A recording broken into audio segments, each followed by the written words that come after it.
Let's hit this bad boy. We live up in this thing. Had to go ahead and get my. Oh, dude, hold on. We gotta get this thing down. Okay, you can alternate these, right? Okay, cool. What's up, guys?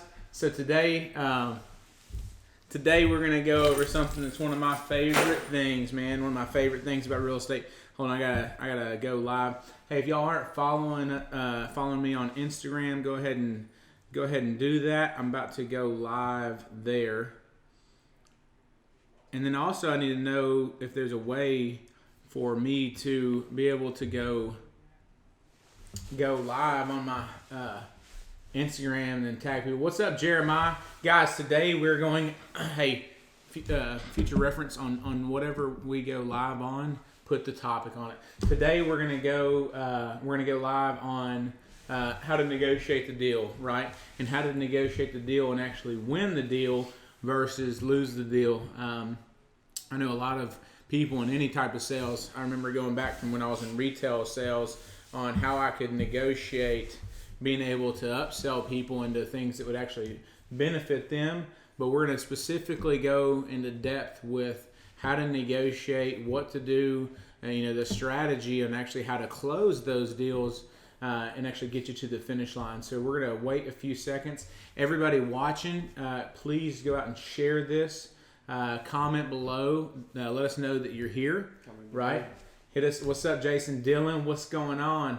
Jason's a master negotiator. He negotiates and sold himself. Guy's been in the business for 2.5-3 years, and is one of the #1 home inspectors in the East Tennessee market. Shout out to Jason.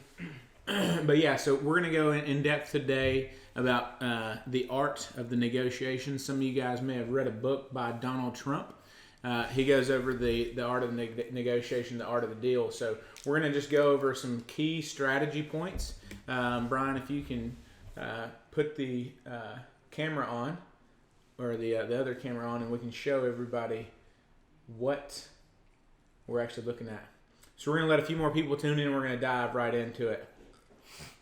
Ooh! There we go. Look, man, we got the real setup. We got 2 cameras up in this thing. I'll go ahead and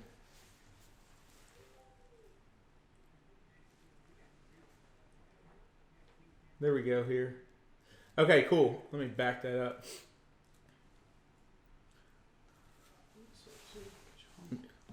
That's fine. Just cutting in your face. Oh, here, play. All you gotta do is No. Just get it right. All right, guys. Look, we're about to go live, so bear with us. As you can see, every week I've got more stuff that I'm bringing to the table so that we can get more people in the door. But anyhow, all right, I don't care if it's covering my face.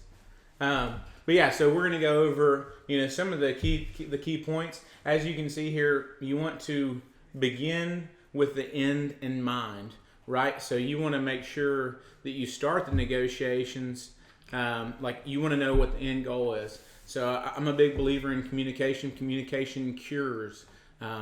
That's one thing that we are not good at, but we'll go into it. So beginning with the end in mind, always agree and be relatable, understand the difference between a complaint and objections, flush the objections, execute and close. We'll dive into a little bit more than that, but these are some really, like if you're negotiating a car contract or a retail sales contract, if you've got any product and service that you have, there's a certain level of finesse. You can switch cameras. There's certain levels of finesse that you need to have in order to actually close those. What's up, Ivana? How are you doing? Craig, what's going on? Jason Dillon, my dude.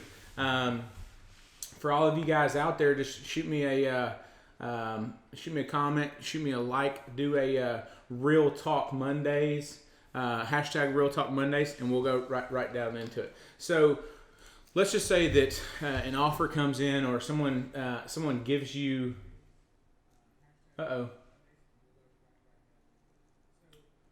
I've been restricted from accessing some Facebook features. That's okay. We don't need those Facebook features. So the first thing is you need to begin with the end in mind. You need to know where you're trying to go with this. If you're selling cars, you need to know what your margins are. You need to go what you can and cannot do. So I always believe in beginning with the end in mind. So the first thing, let's say that, I'll give you guys a real estate contract. Jake had a contract on what, Saturday or Sunday? Saturday. And the seller thought he knew exactly what he was doing, and we got an offer in, and the seller was like, oh, we need to go out and do this, and reacted versus thinking logically, and shot off a counter offer that didn't make sense. So I got with Jake, and I was like, hey man, we got to identify what the goals are. We need to identify what our seller needs to get out of it, but we also need to find out what the buyer's motives are, what's important to the buyers. And I believe that we get caught up in just being one-dimensional, and we don't realize that there's always moving parts with every transactions. I don't care if you're in retail, I don't care if you're in car sales, I don't care if you're in insurance, whatever it is, there's always moving parts, and people, we're dealing with people, so there's always emotion, there's always, something going on. Let me go ahead and wave at some people here. But anyway, what we did was we identified what was important. So these, let's do. Always, absolutely. Hey, I appreciate that. Give me a share, guys. Go ahead and shoot me some shares. Shares would be much appreciated, guys. And actually, I'm sorry I didn't introduce you. This is Jake Morris, one of my top listing agents here at Our Home Real Estate. But anyway, so we had a deal on Sunday, and I was like, hey, let's just dumb it down. Like let's identify what's important to the buyer, and see where they're trying to go, and let's find out what's important to the seller as well. And when you identify those things, when you can overcome it, that's where rule number 4 and 5 come into play. There are certain objections where they wanted closing costs or things of that nature. What we just had to do is find out what was important to the buyer. So they come with some knee-jerk reaction counter, and I said, look, hey, let's back up one step. We identified what their first offer was. It was more reasonable than our counter, so it was like, okay, our seller needs to hit this number, the buyer needs to hit this number for it to make sense for them financially. Why don't we meet in the middle and work something out? And we did. We actually that one's under contract. But the reason why it was is we simplified the process, find out what was important to to both parties, and we were able to come together and come to terms. Hey, will you do me a favor? Will you open that door? It's getting really hot in here. Sorry, guys. It is. It's like 400 degrees up in this house. It's kind of stuffy, isn't it? Yeah, a little bit. It's a little warm in here. Yeah, you're gonna get colder than we are. But yeah, guys. So, anyways, so kind of, more or less, kind of go in depth in how it started, but you can't give out too much information. Yeah, no worries on that. But like he said, it had a lot to do with communication. And it's not as easy as he kind of explained it, like, hey, my seller needs to make this and the buyer wants to pay this. There is a lot of moving parts in that. And it actually what ended up, helping the deal go through is we were able to negotiate something, outside of the deal to help make sure that both sides, could meet their goal. But that couldn't have been done if the communication wasn't as strong as it was. If we were sitting there just, pushing paper back and forth, counter back and forth, instead of taking the time to reach out to them, see where they're coming from, see, where they're at with the process, and come together with it. So that was a big part, especially this one, because not all negotiations are going to be straightforward. People live lives just like us, and they have a lot of stuff going on. So it's really, really important for you to take the time and actually hear the other side out.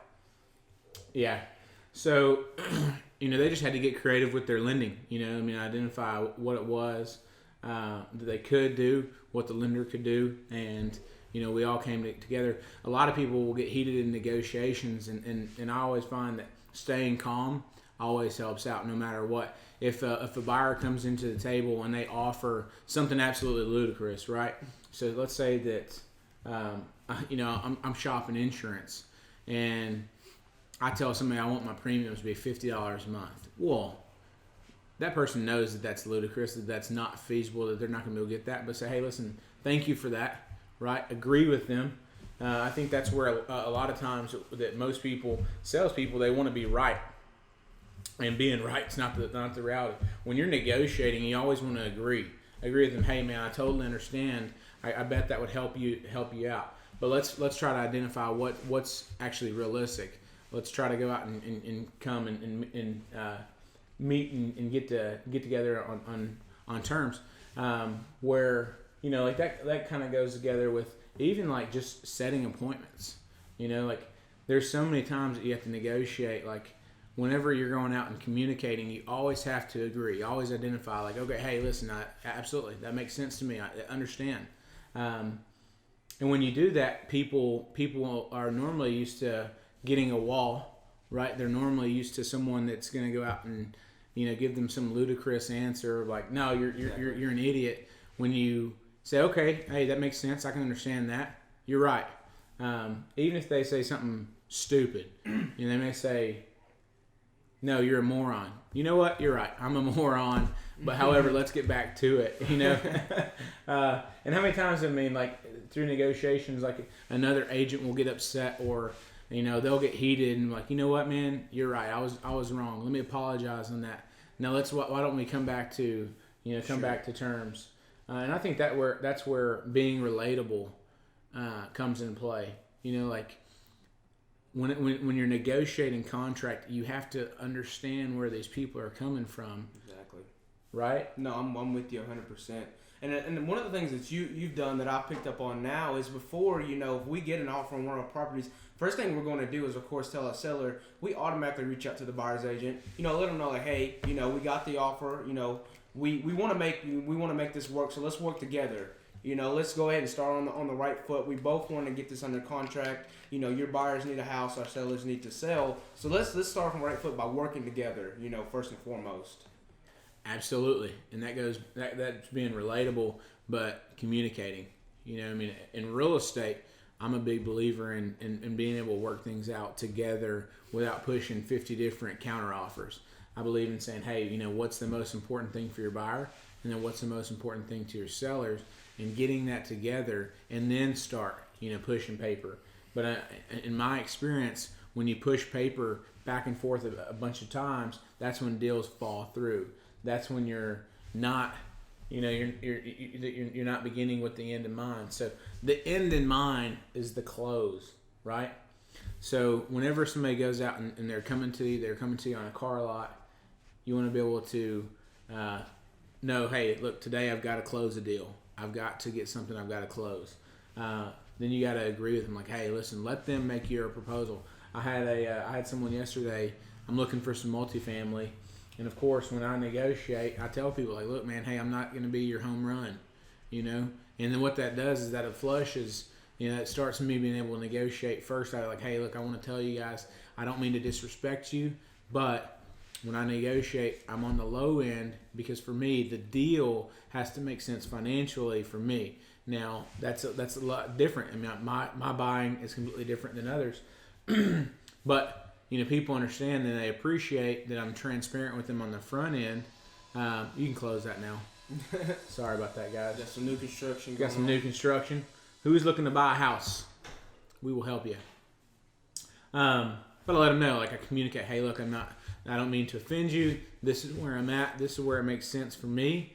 And then that way they know, like, hey, I'm not being a jerk about it. And I think really, if you can simplify it, man, just being understanding, not being a jerk about it, always being appreciative of what you have. Like, hey, thank you.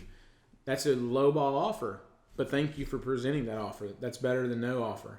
I'd rather have something on the table versus nothing. If someone goes out and they're trying to buy a laptop at Best Buy, I tell them, hey man, I don't want to pay anything over $800. We all know I'm not buying a MacBook for $800. Would you agree? Probably not. I mean, I've got like 7 of them, and I haven't paid $800 for one of them. But that way, now that these people are trying to fight in order to get me a better deal, hey, we've got open box, or hey, we've got this, we've got a rebate there. I've got them on being honest, like, hey man, look, I'm not trying to beat you guys down, but for it to make sense for me, I need to get it at $800. And really, like a good salesperson is going to go out and understand. They're going to be, hey, look, I get it, man. Like, I want that too. Let's work together and you find that same deal and have a sense of humor. But that's a complaint. I'm complaining that the price is too high, right? Like, oh, hey, the price is too high. And that's when you have to go and find out what's important. So, like, here's an example, and you can kind of tell me. I've got someone.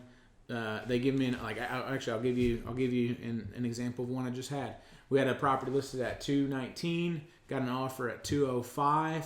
So there's a $15,000 spread. I go out and I communicate with the agent. I say, hey, look, you know, the best that we can do is, because we're brand new on the market, the best we can do is $215. You know, I hope this helps. You know, let us know. We're going to formally put on paper. That's not, you know, us trying to play hardball, but it just doesn't make financial sense for us to take anything lower than that at this point in time. And that helped. That helped out tremendously. Most times, you know, the deal would be dead. So then they counter back at 209, but it was cash. So one way that I could have presented it is if, like, oh, that's too high. The price is too high. The price is too high myth is going to be one of the biggest things that everyone gets. You know, like, oh man, the price is too high. Well, nowadays, like, you don't have to worry about that because everybody's paying things on payment. They're paying on installments. So is that a complaint or is that an objection? Can they afford it? Hey, listen, I know that the price is too high. I agree with you. However, that's what the market's bearing. You know, here's the reality. You can go out and you can come up and actually secure this property by being $4,000 more, and that only is going to change your payments by $15 a month, right? And that's the payment close. You know, going through and finding a solution. What I do, I started with in mind. I agreed with them. It is too high. I was relating it, man. I totally understand. But then I identified that it wasn't a true objection. It was a complaint. You know, and in that situation, it didn't. Absolutely, HG, dude. Good to see you, buddy. Glad you're tuning in. But that was a cash deal. So, like, their bottom line versus my seller's, you know, bottom line were two different things. That didn't come to fruition.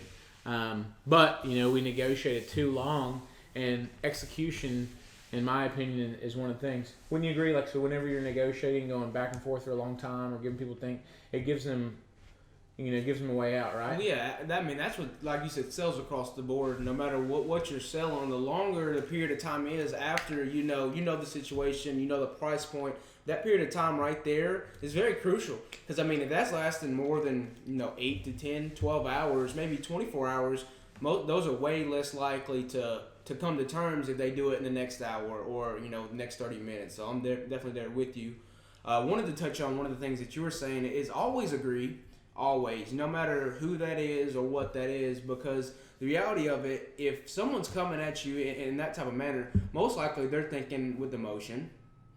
And if you can agree with them and just calm them down and begin to tell them where you're coming from, you'll see the logic start to come into play. And any salesperson can tell you, whether that be another agent or an angry customer, there's been several times, and you can relate, where someone's came at you livid, and at the end of the day, y'all came to terms and everybody was happy.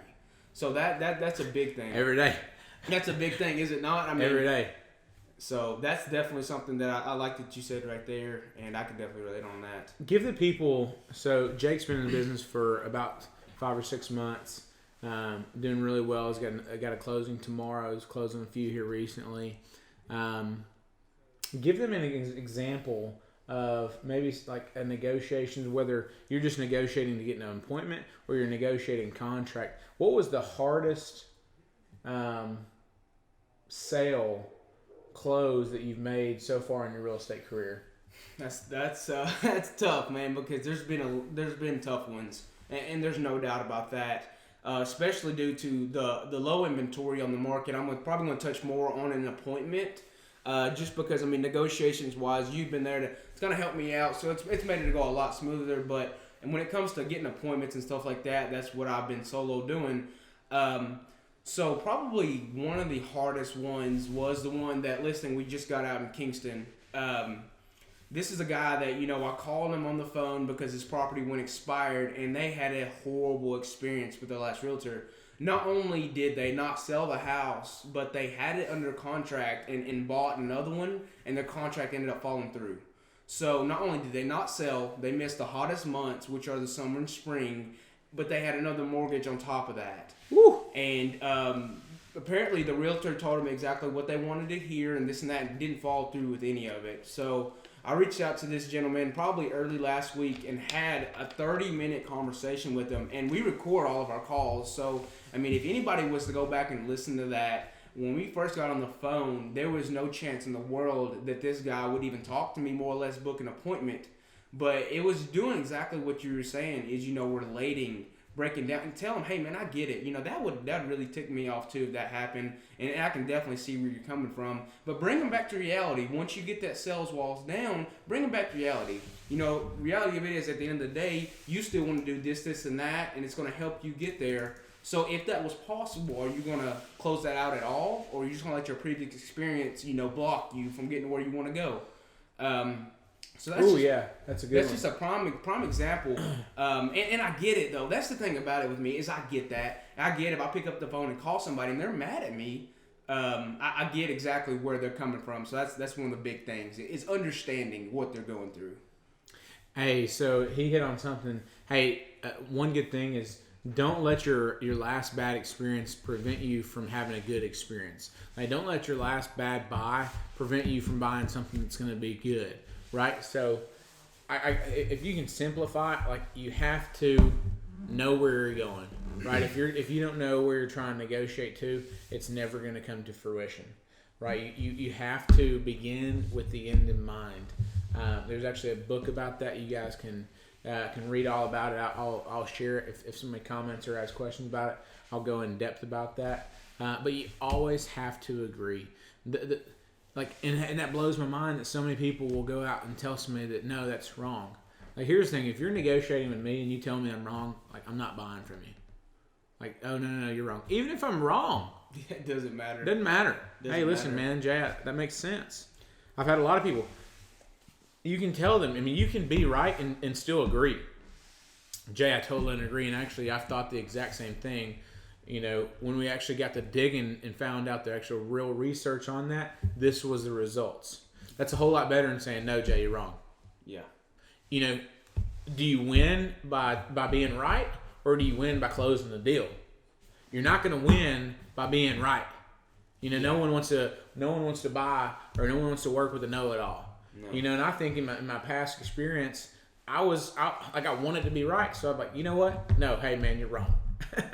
and I'd lose. I lost a lot of deals. Get you any business? No. It's never going to get you any business. Even if you are 100% right, that's not what we're getting at. I mean, you can be 100% right, and there's been several times where we've dealt with clients that just weren't familiar with what we were going through, and we knew because we just dealt with it, but they were thinking otherwise. And if you tell them they're wrong, for one, you're going to tick them off, and at that point, they're not going to hear you out. They're not going to hear what you're saying. So, I mean, even if you are 100% right, I always agree, like you said. You have a way, way better chance of getting somebody's business. A lot better chance of doing that. And I think always being calm. That's not one thing that I put up there, but being calm. Now when I negotiate with people, I don't get excited. I don't tell them. I don't get excited until I know it's closed. Like, we've got ink, we've got wet ink on it, that we've got an accepted offer, or they've already bought, or there's pen to paper. Like, that's when you get excited. Being calm. A lot of people get sales hype, and they'll think that someone's going to come back and buy a car, or that they're going to let them list a property, or they're going to buy this property. But if you don't go out and do number 5 and 6, flush those objections, like, that's huge. When you go to negotiate, hey, I can't buy it. Like, I like the car, but I can't buy it because it's too high.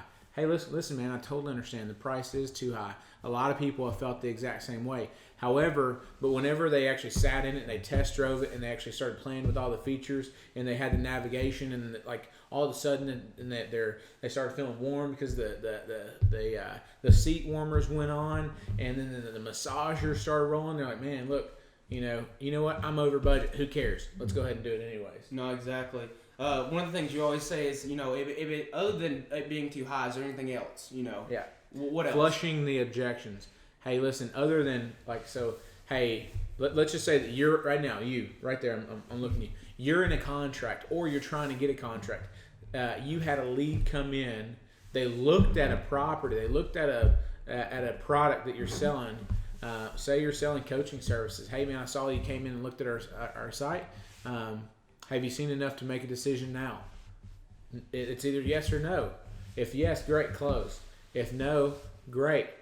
What's held you back from actually making a decision? Well, man, we love the product. We loved everything that we have seen. We love everything about it, except it just doesn't fit in our budget. Okay, great. Or it's going to fix X, Y, but it's not going to fix Z. So, and let's say that it helps us go over getting appointments. It helps us go over closing, but it doesn't go over teaching us how to manage our database. So then you'd go into the close. Okay, other than it not going over, the database management, is there any other reason that you wouldn't buy today? I flush out that objection. No, that's the only thing. So if we add the program over database management to your package at no additional cost, we'd have a deal right now, right? Yeah, absolutely. And that's flushing the objections. But even if you flush the objections, you've got to close. You've got to present the proposal. Great. So let's go ahead and do this. We're going to write this off for contingent on me getting the objection handling or the database management handling in it and actually committing to the close. All of this you can negotiate till you're blue in the face, but if you can't close the deal, if you can't spread the glass, close the gap, then you're never going to be able to have that executed transaction. And that's where, man, you've got to be able to communicate. If you could go out and tell anybody that's watching today, your success because Jake started with 2 other companies before he came to Our Home Real Estate. Give them a little bit of feedback or give them a couple of nuggets on what you would do so that they can actually close more deals.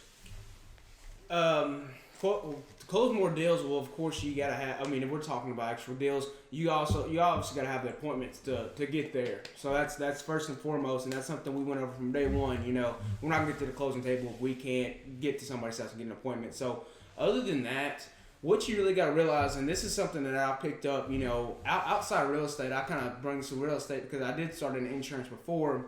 Let's say that you are giving a presentation to somebody and you are showing them the value of you using your services. You go through the presentation perfectly. You touch on all the key points, and then you get to the close on when you're asking for the order and getting contract signed. When you ask for the first close, okay, is there anything stopping us from working together? That right there is 50% of the sale. That right there, it's only half over, you guys. At that point, you have to flush out the objections, convey value, and like he says, come back again with the close. At that point, you have to earn your commission. Roll up your sleeves and go to work. But a lot of people don't realize that. A lot of people think that here's the presentation, and then I'm going to ask for the close. He said, earn that commission. Earn that commission. A lot of people are going to, think, here's the presentation. After the close, we're 90% the way there. Maybe a little bit this and that. But no, guys, you're halfway. At that point, and if any sports game, the halftime is when, at the second half is when it counts, right? That's what's gonna get the inventory. That's what's gonna get you to closing. Unless you're like Alabama and they close down at the first half. Well, if you just go in head first and smash in the first half, kudos to you. But even if you are the best salesperson, because this guy's crazy good, and I've seen us being in appointments, great presentation, and then there's still being some objections, some negotiations, and some communication that had to happen. Prime example was the one that we literally just got in Kingston. We did a great presentation, had a great time with these people. They said, I got to think about it. We asked for the order, and they still had to think about it.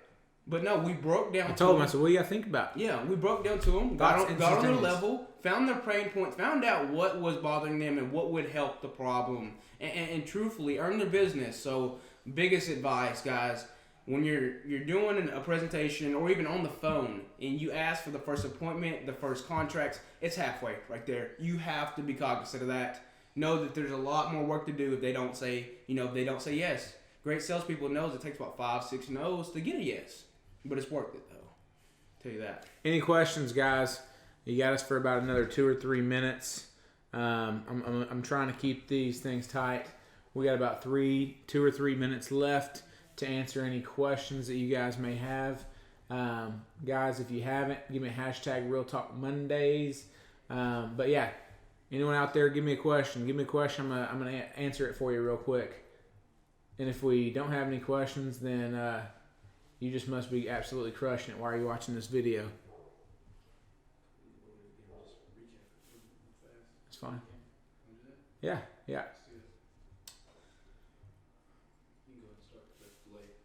Say what? Oh, it's delayed. Okay. All right, guys. So we're going to recap here. So far, we've got everybody that's already crushing it. They're not watching this video to create success. So just a recap of what we went over. If you're just now watching this, or if you're watching this on replay, this isn't like a absolute in order thing, but you've got to begin with the end in mind. And what I mean by that is you have to start knowing where you're going, right? Like a great quarterback doesn't just throw a ball straight. Like a quarterback is leading his receiver, so you've got to lead the conversation. You got to know where you're trying to go, right? So asking specific geared questions will help you out by actually being able to convert those. So beginning with the end in mind, Jake does a great job at number 2. Always agreeing. You know what? No matter what it is, if they say something ludicrous, like, man, the only reason I'm not buying from you guys is you guys were late for an appointment. Man, I agree. And you know what? I'm a fool for showing up late. Is there anything else that would hold us from working together other than me being late? Yeah, one nugget on that. So when you're doing that and you're agreeing with them, don't come back. Like, let them get out their complaints and take like 2 or 3 seconds. Like, okay, yeah, definitely. And just do that. Don't come back on them like right when they give you a hard objection. Don't blurt out, say, I understand this, that, and the other. Take the time to make it seem sincere, because most of the time it should be. They're dealing with a real problem. But one little nugget right there is take your time when you're doing that. Yes, absolutely. Well, here's the reality. If you're not sincere, people are going to read through it. Sure. If you're bullshitting people, then, that's going to be evident. Be relatable, guys. Be relatable. You have to, people have to understand that you understand. Like, that's why testimonies are so huge. When they see you on camera, they already know who you are. Like, they already know. And that's why referrals are so easy to work with, because they can relate. They know your story. Like, look, man. Like, what people relate to me, because I lived on a couch for 2 years, right? I was broke as they come. And so people, everyone starts from nowhere. So being able to go from broke to, being, a very successful real estate entrepreneur, be relatable. Understand where they're coming from. I get it. Tell them a story. That's why stories work. Understanding the difference between a complaint and an objection. Price is too high. That's your number one complaint. You're going to hear that all the time. Hey, I totally understand. The price is too high. The price will always be too high. The price is never going down. Let's do this. You know what I mean? Just go ahead and identify what's a complaint. Hey, man, I like it, but it doesn't have leather seats. Okay, great. Other than the leather seats, is there anything else that would hold you back from buying this vehicle today? No, great. Hey, man, we're going to go ahead and write up in the contract. We're going to get you some leather seats. And you know what? Normally it'd be $700, but for you today, we're going to get it for $399. Does that sound fair enough? Boom, close. And then flushing the objections. That kind of goes hand in hand. Those work together. But getting the objections out. And I'm a big believer. So we were talking about like half times. Jake was talking about half times. The people, the experts, the skilled negotiators are getting all the objections out up front, like before they come in to buy. Or if you have the opportunity, sometimes in some industries you don't, but identifying like what their problem, like Jake said, what the pain points are on it. Ivana, you just hit on that. What didn't you know? You said I didn't know that. Anyways, go ahead and respond. We'll respond to that comment. We're on pain points. Yeah, pain points, man. So the people that close early go over and they close quick, but they close quick, they close often, but they find out those pain points and objections before you enter the sales encounter, kind of. Yeah, absolutely. So like before they ever come in your door, like, hey man, look, I know that you're looking for X, Y, Z. These are the options for you. This is the best suited to tailor your specific needs, and then going through that, and then execute and close. You've got to take the order. You've got to go out and ask for the business. You got to close, because here's the reality: if your product, if you believe in your product, right, and then you know it's going to be of value to them, you've got to close on them, flush those objections, and do it. And yeah, Ivana, I went from absolutely dead broke when I moved to Tennessee. Actually, when I graduated high school, I was just not living right, and I was completely broke. But I always knew, like, man, I always wanted to be a business person. And then I remember from a young age, I wanted to be a business person. And I guess what the word would be today would be entrepreneur. People abuse that word a lot, but yeah, man, I went from absolutely nothing. I can remember when I had negative $400 in my bank account to, making multiple six figures a year now. And I've been able to do that is because I took guidance, I educated myself, and I learned, but I also made a commitment to change my life. I committed to quit hanging around the people that were holding me back. And then I've lived my entire adult life studying.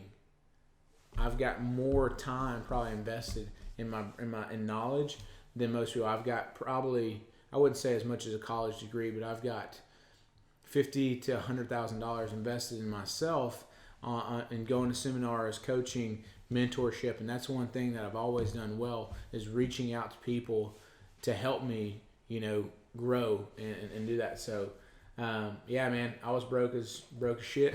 I can definitely relate to you on that. I feel like most of the great entrepreneurs do start like that, because we were actually talking about this the other day. When it comes to sales and you get to 100% commission, either you are dead broke or you are making a little money. So, if you are out there, you are struggling financially, 90 days difference. And I can speak from this, from it just happening. 90 days down the road can be a whole different ball game. You can be living a whole different lifestyle. My dude. So, and that's real. Yeah, you got me a little bit off topic, but yeah, anyone that wants to know about my story, I'd love to help you guys out. But that's really why, I have these Real Talk Mondays. I'm no filter, I'm not trying to, have false impressions. Like I take what I've learned, I coach people up. Like, this dude's going to be the next freaking, someone said CEO, and dude's going to be the CEO. You know what I mean? Because he's hungry and driven, and he's coachable, and he always wants to learn. Like on Sunday, he didn't have a successful negotiations. He's like, man, I want to be in every single one of your negotiations going forward so I can master that craft. And man, I want to help you guys go from absolutely nothing, and I don't care what your business is, and get you guys out of that. It's not worth it. I can tell you, from being dead broke to being, in a situation where I could not work for another year, probably 2 years right now, and not have to worry about paying bills. Like, that's a good feeling, but it's never enough as well. So anyone that's watching this that can relate to that, reach out to me, man. I'd love to hear your story as well. I can respect that, Ivana, because been there, done that, and yeah, that's a lifestyle I'll never go back to. But guys, this was negotiating the deal. Tune into next week. I'll have some more videos this week. We're going to Vegas to once again educate and grow. We've got a big real estate conference out there, so I can teach these guys to 10x their business as well. If I can give you just 2 cents of advice, always reach up and reach out. See you guys soon. Stay tuned. Stay tuned.